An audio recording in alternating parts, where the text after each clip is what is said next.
Good afternoon, ladies and gentlemen. So my name's Allan Carchrie. I'm an incident response manager with PwC's cyber threat operations team. My main role is incident response, but over the last 18 months, I've been responsible for tracking APT10's activities. Previous, I'd spent a lovely 22 years in the Royal Air Force. Last 12 of those years we were working within cyber-related roles. Quite enjoyed doing the intrusion detection, malware analysis, and forensics to support investigations into cyber threats on MOD's networks. I'm Jason Smart. The technical threat intelligence lead within the cyber threat operations area within PwC. I led the core team that wrote the CloudHopper report. I'm a former senior intrusion analyst with CrowdStrike, and I did the same kind of role within the Australian Signals Directorate, which for those playing at home is exactly the same as GCHQ. What we're going to talk to you today is mostly about the report, how we found the information, what we did about it, and kind of what we saw during APT10 and what they were up to. So CloudHopper itself was a report that we did with BAE Systems and other members of the CIR community, with the support of the National Cybersecurity Centre. It's essentially a two-part report with an IOC. So we've got the actor profile, which details what the actor was doing, where they were going, and what they're after. And then the technical report, which for the techies in the room is probably going to be right up your alley, is all about what the malware does, the tools they used on target, and exactly what they used them so that you can signature and do all your detection functions. A lot of the stuff that we saw was focused towards managed service providers and their clients and Japanese targeting. The sheer scale of what we were seeing kind of still blows my mind today.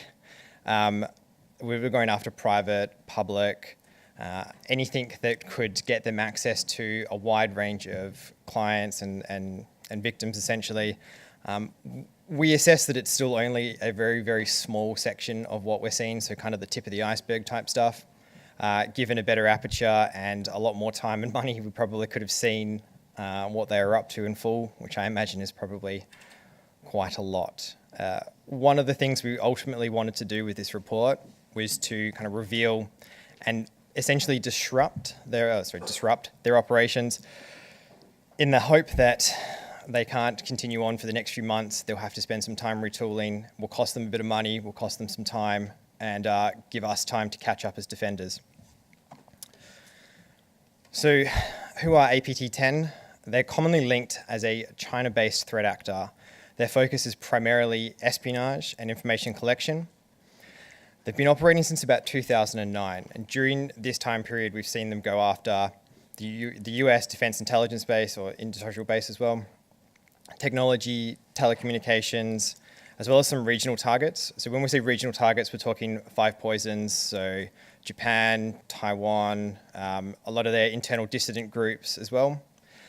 From 2016, about mid-2016 onwards, we saw quite a significant shift in their targeting. We started to see them focus on IT providers, managed service providers, across a range of sectors. So the group's been relatively well reported. You probably know some of their names as CVNX, Stone Panda. Most notably, FireEye did a Poison Ivy report, which featured quite a lot of their malware and infrastructure. Trend Micro did a blog post on Evil Grab, which they used for a short period of time.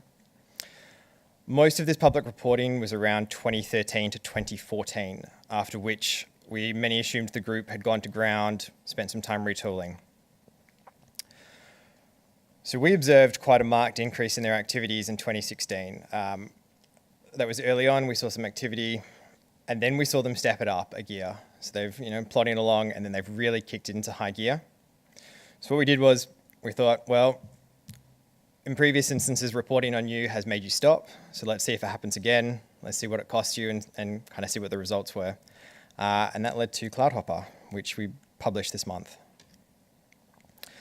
So I'm going to talk a bit about our attribution for a little bit, just to make sure we're all on the same page. A lot of it is based on times. A lot of it is based on code fragments and a few other idiosyncrasies within the way they do their operations. I guess the kind of biggest giveaway for myself is that when you use time shift their domain registration, so this is the time that they have actually registered their domains with the registration companies. If you time shift that by 8 hours to UTC +8, you see that it aligns with the working hours of that time zone. So they start at 8 o'clock, they have a lunch break at 12 for about a couple of hours. They then start doing more work from 1400 onwards until about 1600. I will admit there are other time zones in the +8, Western Australia, Singapore, Indonesia. However, I would likely assess that it is a China-based actor. If we then apply the same logic to our binary compile times, focusing specifically on plugx, Redleaves, and Quasar, there is another sample where, or another family of malware called CREST, where the time zones don't 100% align with this. They actually fall exactly outside Chinese business hours, which we always just kind of assumed was somebody's working hobby. But going on to the ones we've got here. So we've got plugx, Redleaves, and Quasar. And if you look at that, you see a few outliers, but roughly all of the activity kind of falls within the same core hours we were talking about before. 0800 till about 12, 1400 till about 1730-ish. This kind of 2-hour time break is quite prevalent in Southeast Asia and in particular in China. It's usually used for a time for socializing and so forth, and especially seen with these kind of APT actors. I think APT1 Mandiant's report highlighted this as well. We'll talk about a bit about targeting as well, because that also aligns with why we suspect it is a Chinese-based threat actor.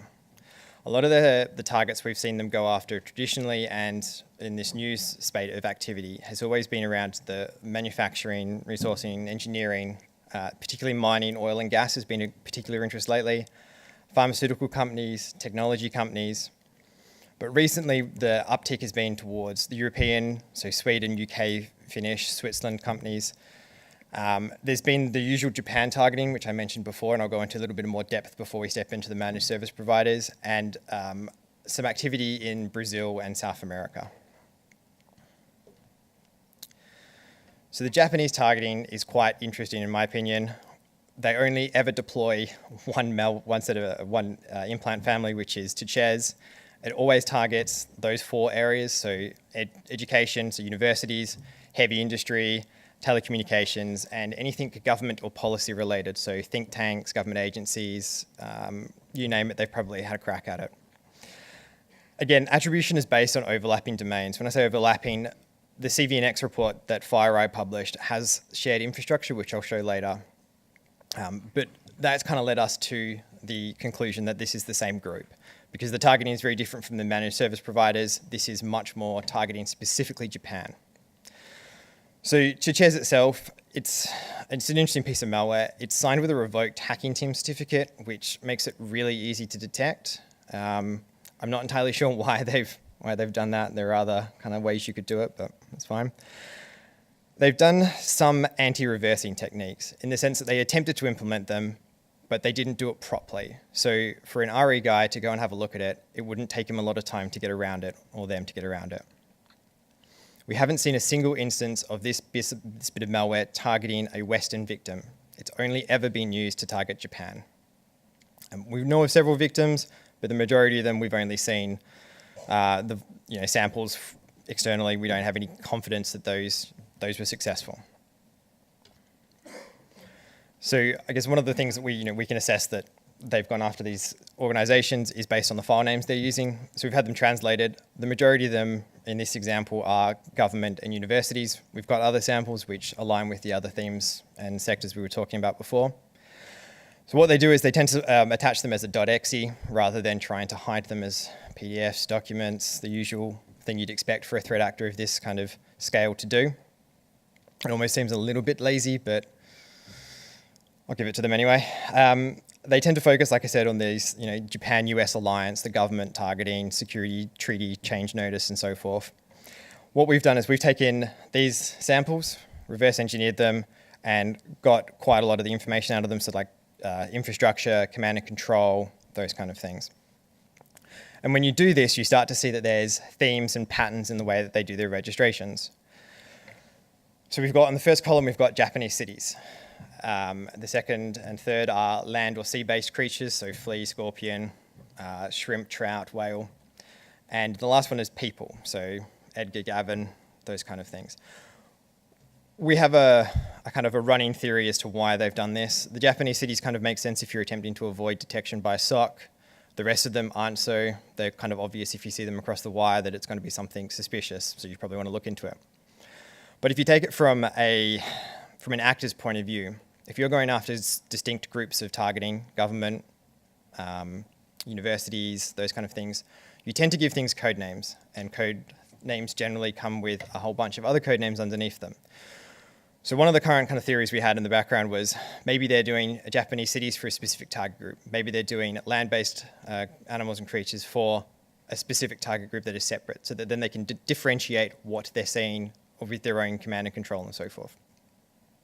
Haven't been able to prove that, so if anybody has any information, I'd be keen to know, but that's kind of our running theory at the moment.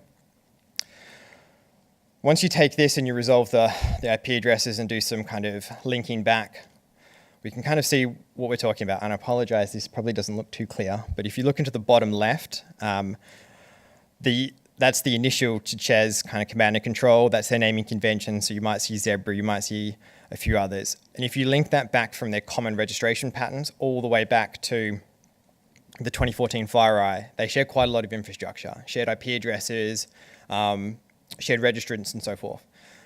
So from our point of view, we can kind of assess with a high level of confidence that these two are the same actors.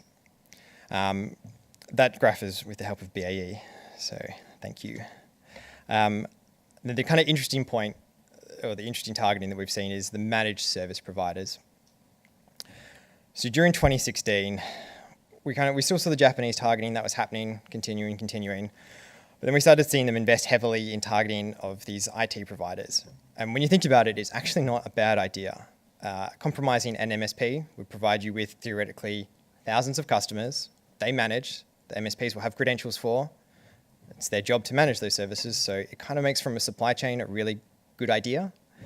And what they've done, though, that's kind of really interesting is they've turned those MSPs and their clients into this web of exfil and data staging. So instead of doing normal things like just exfiltrating straight out of the client network, they'll bounce it around different clients, different MSPs, the same MSP, so that in theory, I'm guessing they're trying to do this to avoid detection by a SOC. If you take it out of to a managed or to a trusted network, then that data, you wouldn't look into it because it's trusted. It's going to a trusted network, so it must be management related. This is the graph we put in the report that I think really sums up kind of what's happening with this managed service targeting. So what they'll do is they'll kick the door into a managed service. They'll put a bit of tactical malware in there that's your first stage implant. They'll then do some recon. They'll find other clients of the MSP. They'll find credentials. They'll then use those credentials to exploit that access into a client. One of the things they are key to look for is that they will go through and find the data that is most interesting to them. They will then package that up, usually in the recycling bin. They'll RAR it up using a Chinese language version of RAR, another kind of dead giveaway for us. What they'll do then is instead of exfiltrating that network, that data straight out of that client's network, they'll transfer it back to the managed service provider. Again, this comes back to you have a certain level of trust with your managed provider. That's what their job is to do, manage your networks. You trust their credentials, you trust their accounts. There's an implicit trust there. Once those compressed files are back onto the managed service provider, we've seen several instances where they've been transferred to a separate client of the MSP. This way, the data is going out of another network. So if somebody comes across it, they're unlikely to think, well, that's not data that's important to me, so why do I care? It's fine. And then back to APT10, where they can do their analysis and intelligence collection and so forth. So I think this really sums up exactly what they're doing and kind of why they're doing it, because they get really great access to a wide variety of customers, and then they've got the run of the kingdom. They've got credentials, they've got domain credentials, so why not? So what I'm going to pass over to Al here. He's going to talk to you about some of the IR things, and then I'll jump back on to talk more malware stuff. So to carry on where Jace left off, giving you that idea of the modus operandi, I'm going to talk about the tactics, techniques, procedures we've seen APT10 utilise, and this is taken from our incident response engagements over the last 3 years. One of the key points that we've identified as APT10's utilising is a combination of living off the land, using open source scripts and bespoke malware to conduct their operations. So quite typically, once they first land on a system, APT10 would run one or more of the following credential harvesting tools. Of note here is the use of secrets dump. This is a core impact Python script that's been converted to Windows binary. And also the use of Mimikatz with some interesting code content and language. Obviously, there was a lot more in there that was kind of interesting description points within it, but couldn't add them to the slide. Once the credentials had been obtained, next task was to find systems for lateral movement. So using a combination, again, of one or more of the following tools, APT10 would look for these. So nbt.exe is a renamed version of NBT scan, and is used to enumerate network for live systems. It's also then used to provide details of users who are logged into them and systems that have got file print shares enabled. Discover.vbs is another network enumeration tool. It was used to host 2 base64 encoded binaries. When executed, the scripts decodes and drops the embedded binaries utilising Microsoft's certutil.exe. The first drop file is a subnet.exe, which is used to enumerate subnets, and while the second file is tcping.exe, and that was used quite literally as a port scanner. So they passed particular ports of interest or looking for services such as RDP or SMB within either the MSP's network or the client's network. Lastly, we've also seen APT10 utilise CSVDE. This is another Microsoft tool which is common within systems. And utilising that with Active Directory, they were able to map out regional or product segments within enterprise network. So during the early stages of the network compromise, APT10 would move their tools of choice around the network, predominantly using shares, and remotely activate them using scheduled tasks via the AT command or through psexec.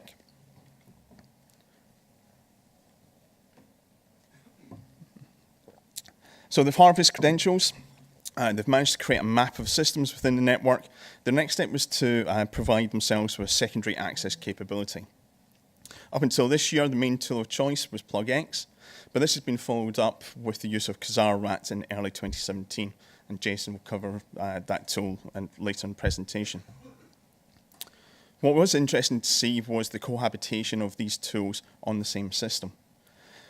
Having both tools provided to threat actors means to conduct tool maintenance, which they did on a regular basis, as well as providing updates and also a resilience capability should either of the implant tools be discovered.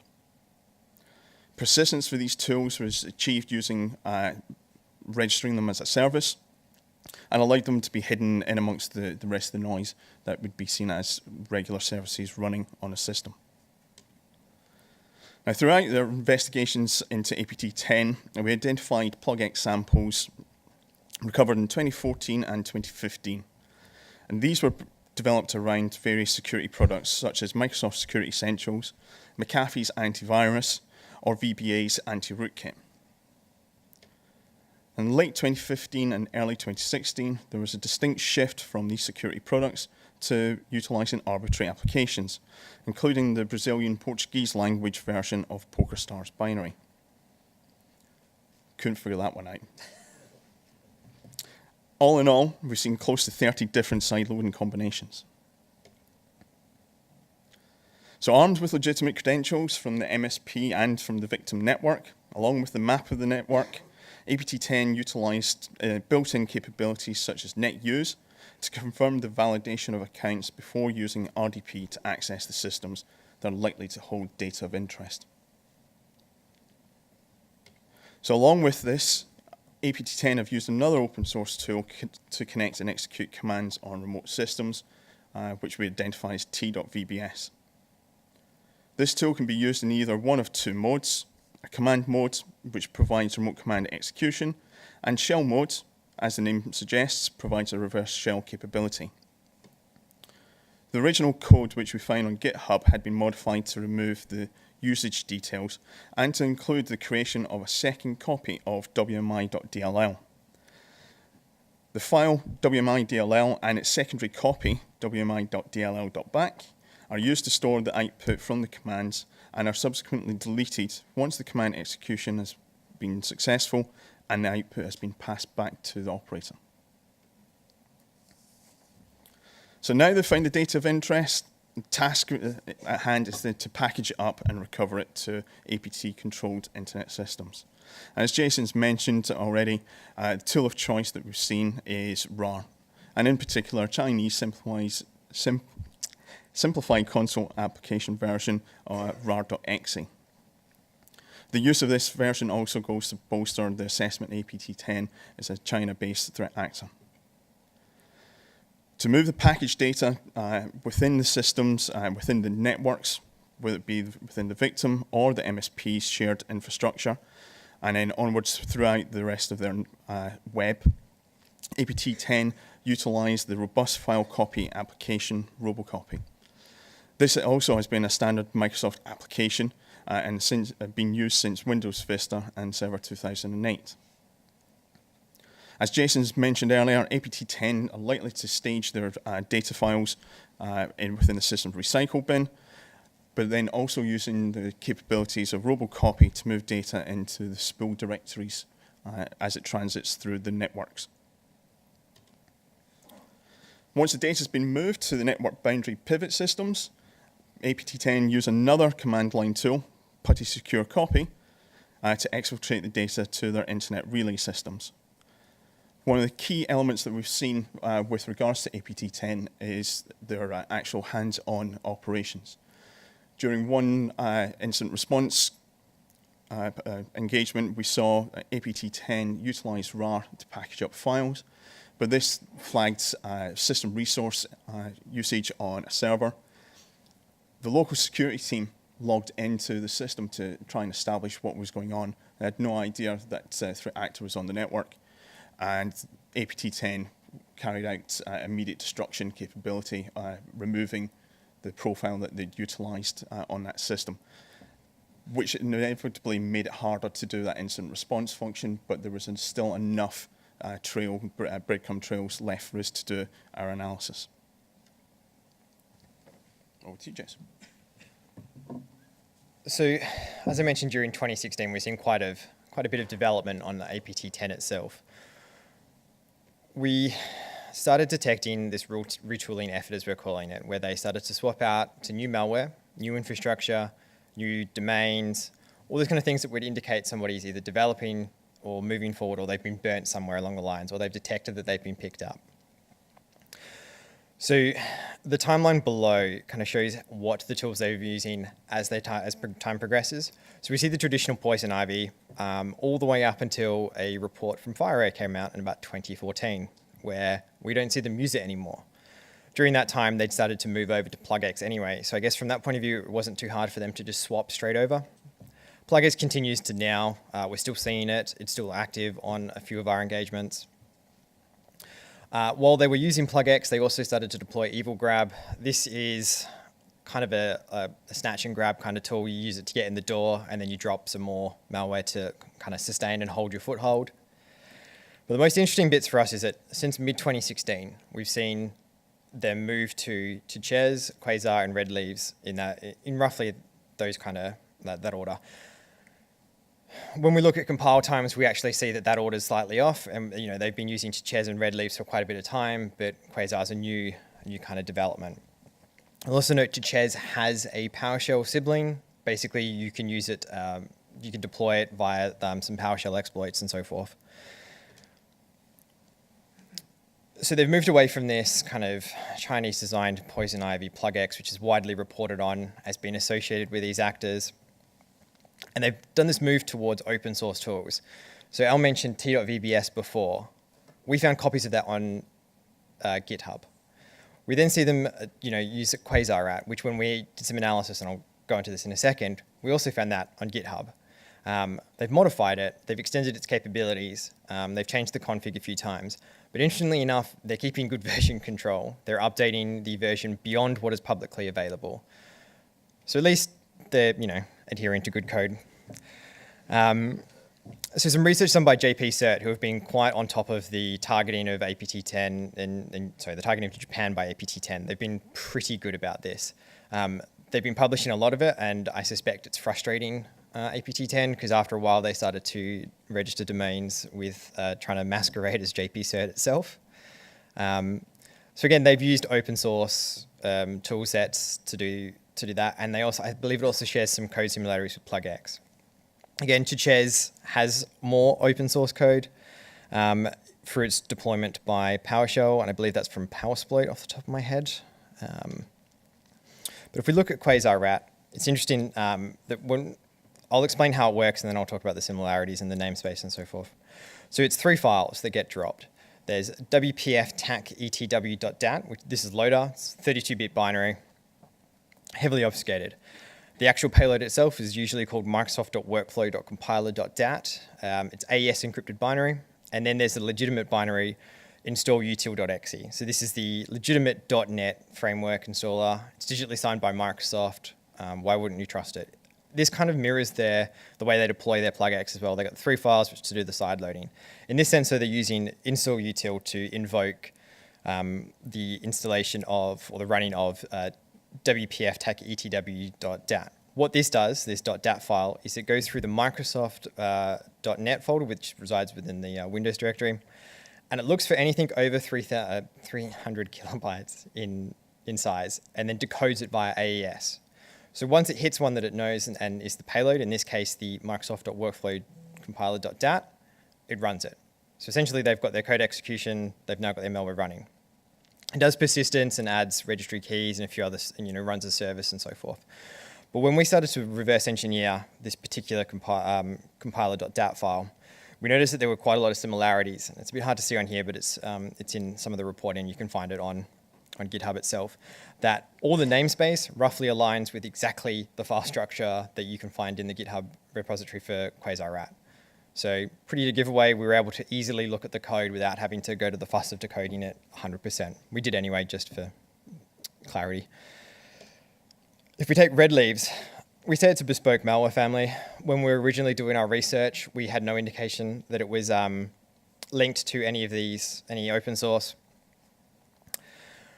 But obviously, we now have evidence that it is. It's pretty feature-rich in that it can do a whole bunch of OS fingerprinting. It can get your download and upload and execute files. It can grab some passwords from browsers and so forth. We see this one used as a kick the door in, whereas Quasar is used more as a sustained bit of malware to hold the fort and hold the foothold they've got. To further our attribution, it's actually hard-coded as there's a default key in this bit of malware that's 8 8s in a row, which is considered quite a lucky number in China. What happens when the malware actually runs is it actually gets overwritten by lucky123, which is then used as the RC4 key to code a bunch of the functions. Again, kind of the luckiness and the kind of links it back for us for attribution.